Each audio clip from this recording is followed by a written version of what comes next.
I was sitting in the sterile, overly bright waiting room of St. Jude's Medical Center in Boston. The air was thick with the smell of floor wax and the low hum of the air conditioning.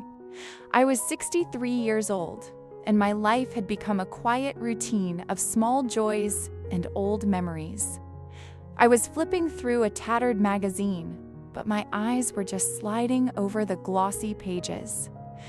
My heart was steady, but my mind was a restless sea.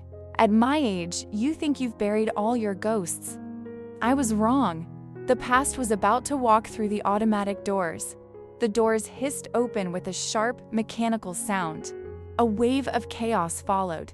A man in his early 60s rushed in, his face a terrifying shade of purple, shouting at the top of his lungs. He was carrying a young girl, perhaps 12 years old.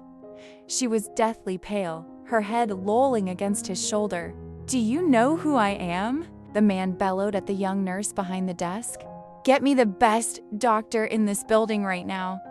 My daughter is dying, and if you don't move, I'll have your job by sunset." I froze.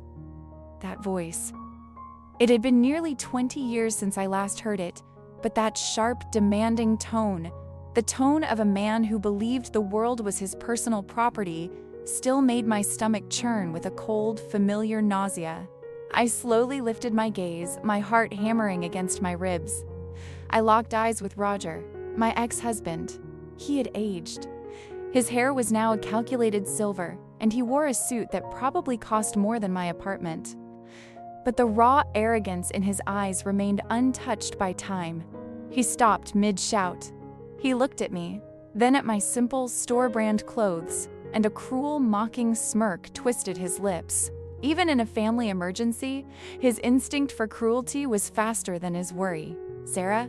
he barked, almost letting out a short, dry laugh. "What in the world are you doing here? Scrubbing floors? Or did you finally run out of money and come here to beg for a handout?" I didn't answer. I just looked at the trembling girl in his arms, feeling a pang of genuine pity for her. She didn't deserve a father like him. "And where is that defective son of yours?" Roger continued, his voice dripping with venom, loud enough for the entire waiting room to hear. "Is he finally gone? I told you 18 years ago he wasn't worth the effort. A waste of space. Defective goods, I called him, remember? I hope you didn't spend too much on his treatments. Some things just can't be fixed, Sarah." My hands tightened on the magazine until the paper tore. Every word he said brought back the rainy night he threw us out because Ethan, our 5-year-old son, struggled with coordination and speech. Roger had wanted a perfect heir for his real estate empire, a miniature version of himself. He didn't want a boy who needed speech therapy and extra patience. He saw Ethan's slow progress not as a challenge to overcome, but as a personal insult to his superior genetics. "My son is fine, Roger," I said, my voice sounding incredibly cold and level even to my own ears. "He is more of a man than you will ever be. And as for your daughter, she needs help, not your screaming. Move! The nurses are trying to help her." I felt a strange power in my voice, a strength I didn't know I possessed until that very moment. "Fine," Roger scoffed as a team of emergency nurses rushed toward him with a gurney. "He's probably a janitor somewhere, if he can even hold a broom without tripping over his own feet. Look at my daughter Valentina. She's perfect. Or she was until this morning. Now move. You're in my way, old woman."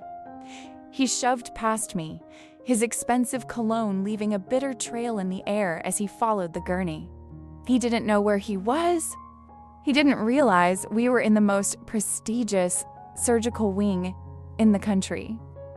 He didn't know that the broken boy he had kicked out of the house like a piece of trash had spent 2 decades defying every statistic. Ethan had worked 3 jobs while studying, pushing his body and mind to the limit to master the very motor skills Roger had mocked. 20 minutes later, the atmosphere in the hallway shifted. A tall man in dark green surgical scrubs walked into the waiting area. He moved with a grace and confidence that seemed to command the very air around him.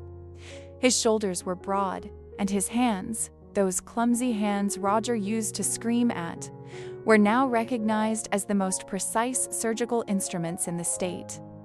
He was the chief of thoracic surgery. Dr. Miller? A nurse whispered, handing him a digital tablet with the girl's urgent charts. My Ethan looked at the data. He didn't see me yet. His surgical mask was hanging around his neck, and his brow was furrowed in deep concentration. He was perfectly focused on the life he had to save. "The pulmonary blockage is critical," Ethan said, his voice deep, clear, and perfectly articulated. At that moment, Roger stepped forward, looking suddenly small and desperate. He hadn't seen the doctor's face yet. "Doctor? Please, you have to save her. I'll pay any amount. Just tell me you're the best." Ethan stopped. He slowly turned his head to face the man who had called him defective goods and abandoned him 18 years ago. The silence that followed was heavy, suffocating the sounds of the hospital. Roger's expression shifted from frantic hope to confusion, then to a pale, sickly shade of pure realization. He recognized the shape of the jaw, the intensity in the eyes. His mouth hung open, but no words came out. "Ethan?" He finally managed to whisper, his voice cracking like dry glass. Ethan didn't flinch. He didn't yell. He didn't show a flicker of anger. He just looked at Roger with professional detachment. "To you, I am Dr. Miller," my son said, "and your money is useless here. I care about the patient, not the person paying for her." He turned back to the medical team. "Let's move. Every second counts." As they hurried away, Roger stood paralyzed, watching the son he had discarded walk away to save the daughter he cherished. Roger stood frozen, his hand still extended for a handshake that never happened. The silence in the hallway of the Boston Medical Center was so heavy you could hear the buzz of the fluorescent lights. Ethan looked at him, not with hatred, but with something far more crushing, a total lack of recognition. To him, this man was just another panicked relative of a patient. "Ethan!" Roger's voice trembled. "Look at me! It's me, your father. You can't talk to me like that. I was looking for you. I always knew you would succeed. I was giving you space so you could grow strong on your own." The lie was so blatant, it made my skin crawl. He was trying to rewrite history to fit his current desperation. Ethan adjusted the stethoscope around his neck, his movements precise. "My father," he said, and each word sounded like a hammer blow, "died for me 18 years ago. He died that rainy night. He kicked a 5-year-old child with a speech impediment out onto the street. Right now, you are standing before Dr. Miller. If you continue this performance, I will have security remove you." The nurses quickly pushed Roger aside. The gurney with Valentina was swept toward the surgical block. The doors hissed shut, leaving Roger alone in the hallway. He looked as if he had been punched in the gut. His expensive suit, his self-assurance, his power, it all crumbled into dust before the white coat of the son he had once thrown away like a broken toy. Roger turned to me, his face twisted with rage and panic. He walked up to me, looming over my chair. "You," he hissed. "You knew all this time. You knew what he had become. You purposefully brought him to this hospital to humiliate me during the hardest moment of my life? How much have you told him about me?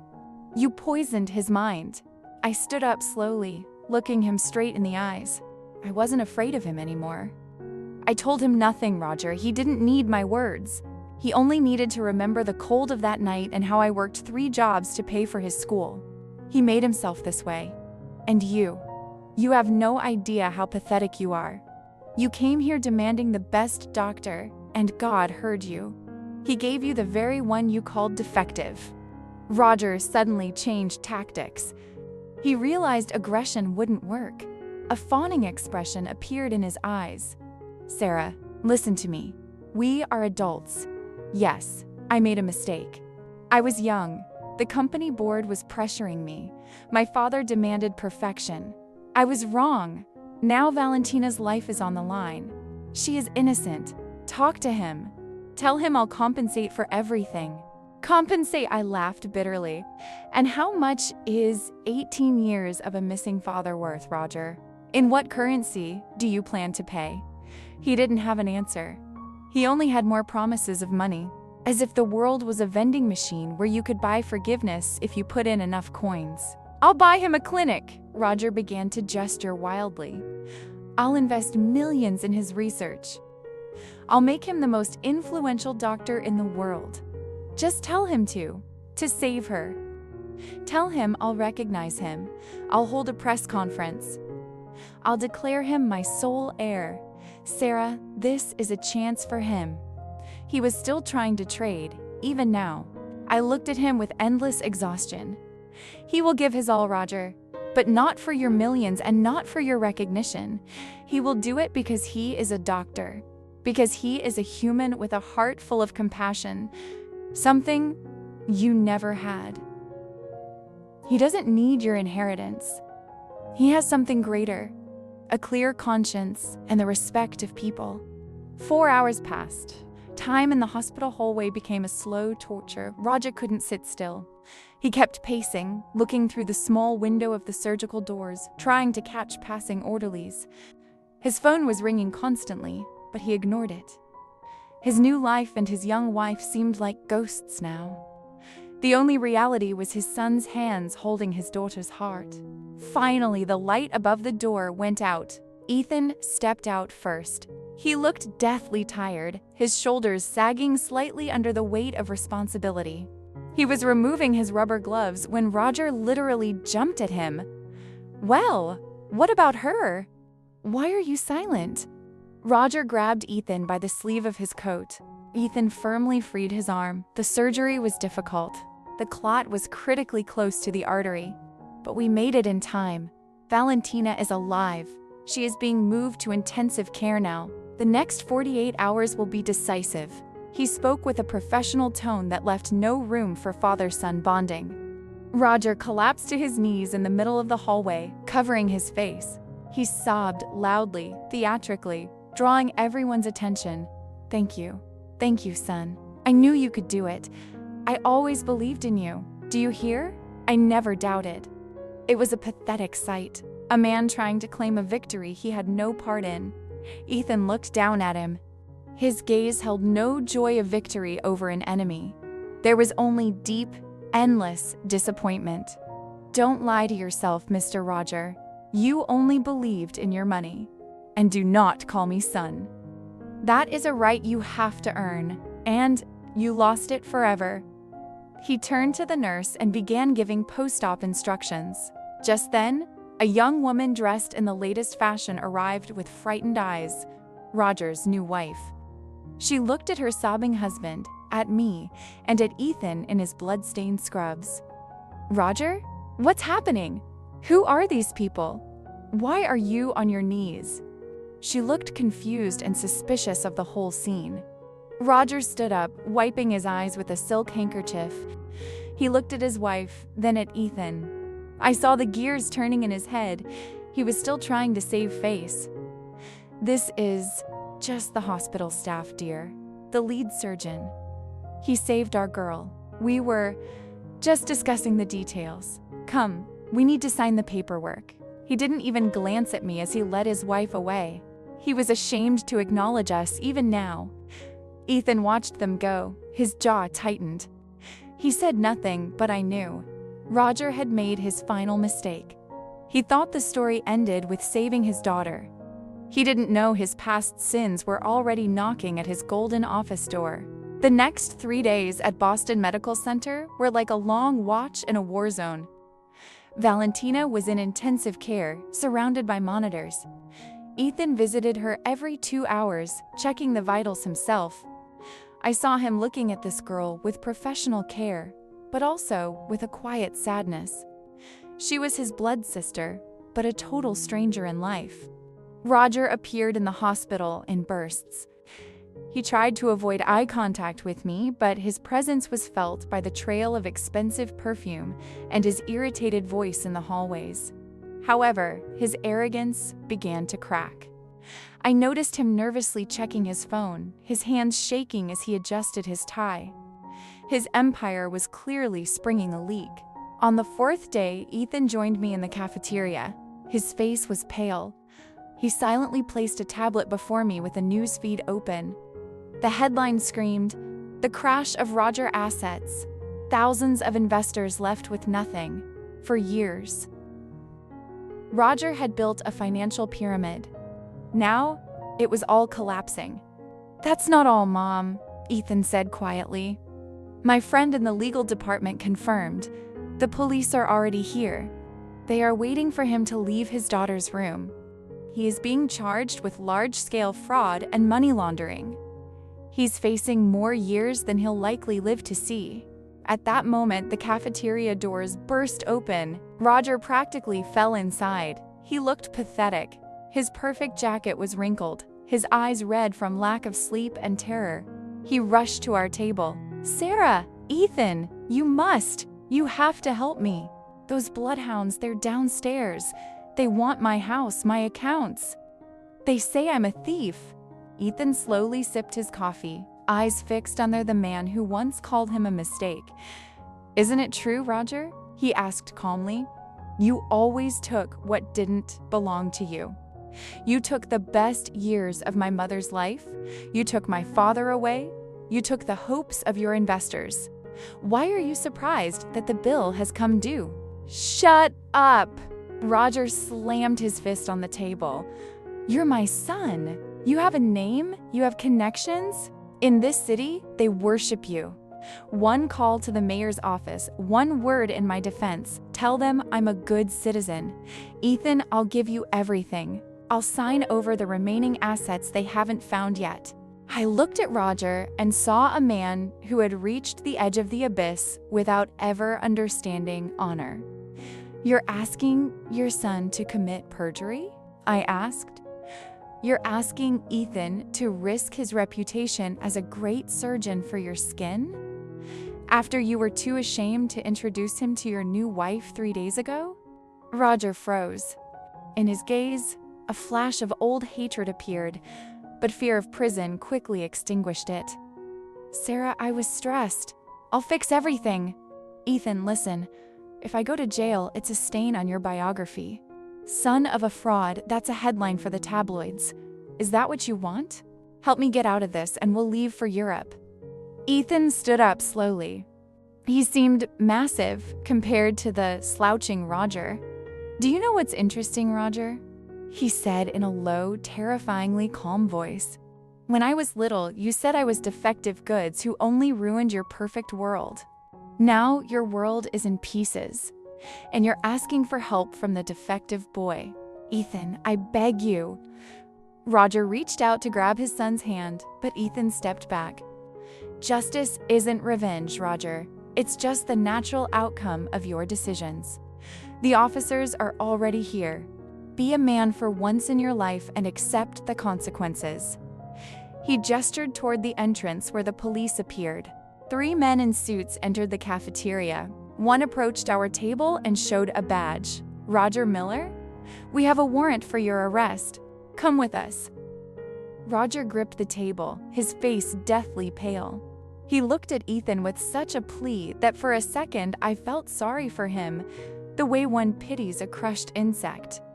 "Son, tell them you're my guarantor.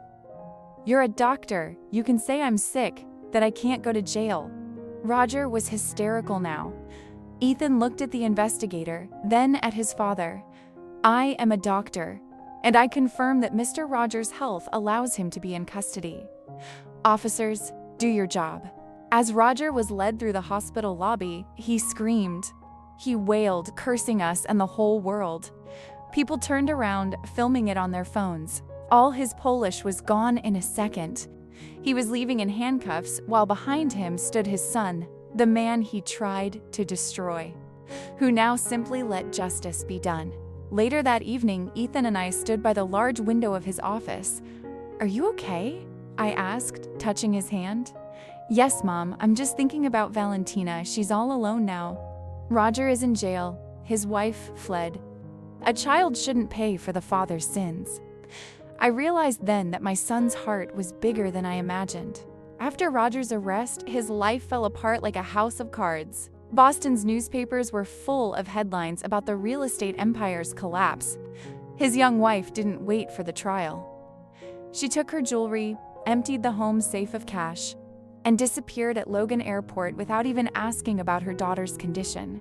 Valentina was left in the hospital all alone. When the girl began to recover, she constantly called for her mother, but no one came. Ethan visited her every morning, bringing books and fruit. I watched as my son patiently explained to the 12-year-old girl that he would now take care of her. He was the brother she never knew she had. "You're my brother, right?" Valentina whispered one evening. I saw a photo.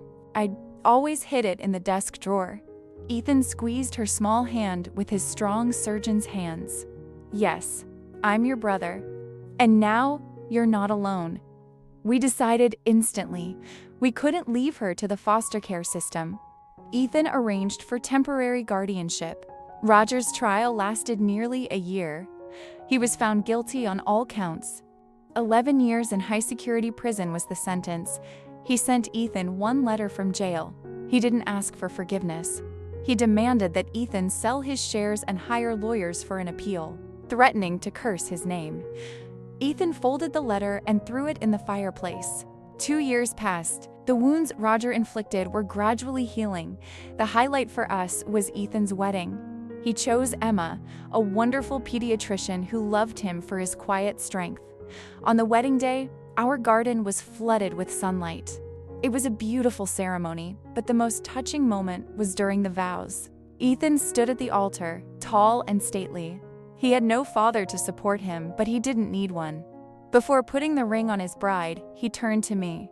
"Mom," he said, his voice clear and confident.